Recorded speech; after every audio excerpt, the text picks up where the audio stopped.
The first time I went to El Salvador, it was my freshman year. It was definitely eye-opening, I guess, in simple terms to say. But as a freshman, just seeing everything that was going on in this country really was impactful. I was also translating for the group, so being there and seeing all my other peers on this trip and them not being able to communicate with the language, but still being able to form this nonverbal communication with all these other people from El Salvador really was beautiful. That's when I really learned firsthand that communication doesn't have to be verbal. Communication can just be like acts of love and acts of service. Freshman year, I started going to this soup kitchen called Pier to Soup Kitchen. So there I met a family who knew no English, so I was translating for them. And that's when I saw that you could lead with more than just being a boss or more than just being someone to talk to. You can lead with love and passion. I learned how much service can impact people, not only like myself, but people who go through a lot, because through service, I've noticed that disadvantages exist everywhere.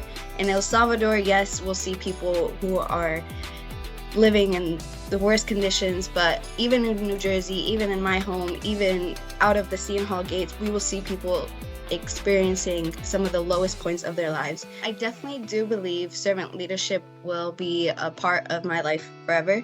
The mission it has instilled in me will definitely continue to grow and teach other people that come behind me.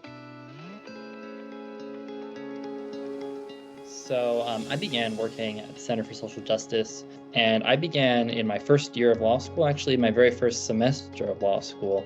So I actually just cold emailed one of the practicing attorneys there, and I said, hey, I have some extra time outside of classes and I'd like to get involved. This clinic deals mostly with asylum cases or asylum adjacent cases. We represent people who are facing deportation and are asserting their right, usually because they come from a war-torn country or there are some kind of special circumstances that justify them, seeking that asylum relief. These immigration cases are given not the attention that I think you and I would hope that we got in a court of law. I mean, there are probably thousands, if not tens of thousands, of highly meritorious claims being basically tossed out at the lower court level, and not all of these non-citizens seeking their relief have, in fact, probably vast majority of them don't have access to the clinical services that we provide or other similar institutions provide. So for me, it was like giving these types of clients the opportunity to see that the law does work in this country and is going to respect them and is going to listen to their story. And reading this opinion that just came out, I was most happy that it gave so much attention to the experiences of our client, because then we could show that to our client and be like, yes, you can stay in this country. And second, the law has, sees you. Bringing dignity back to the clients is a really important aspect of, I think, the work that the clinic does. My experience at the Center for Social Justice is my most favorite thing that I've done at law school, and I would like to use my 50 plus hours that I dedicate to pro bono work to doing more of the type of things that I've been doing here. I started with Don Bosco last year, the fall semester, so this will be my fourth semester working with them. My role has been within the ESL program there, so some of the Salesian brothers on Friday nights, while they have a youth group going upstairs, that's kind of some time for the kids to play, they have English classes downstairs for a lot of the adults. So sometimes it's parents of the kids that come to youth center, or it's other community members, people in the church, and kind of everyone's welcome. But we started kind of trying to build a program of English classes with some curriculum, learning grammar, pronunciation, vocabulary, conversational skills, kind of all the different things. And it's been, a very rewarding experience working with them. I think being a student athlete has added to kind of the different commitments that I have on campus, but it's also given me a ton of opportunities. It also helps me to take stock of kind of the things that are really important in my life. And as I've kind of gone throughout, service has been something that I've really wanted to prioritize. And I think being a student athlete has given me the chance to reach out to different people in the community in ways that I would never have had the opportunity to.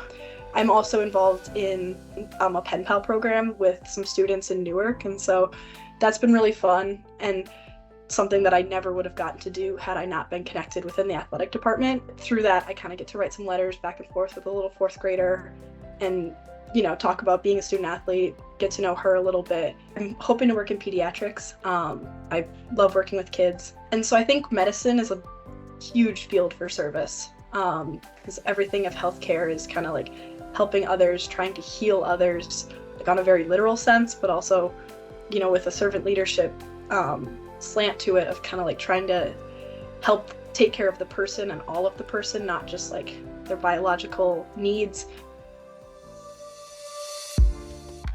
Pirates Closet has easily been something I'm the most proud of during my college career.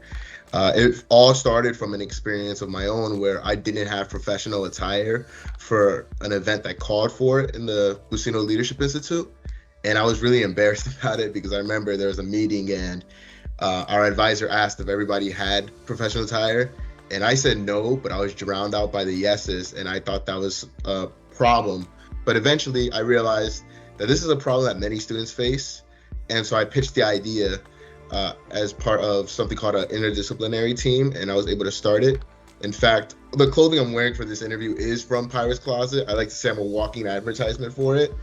And there's so many experiences that came from it, whether it be working with students from School of Education, School of Arts and Science, each school, and being able to form a team for it. And also working with the Career Center.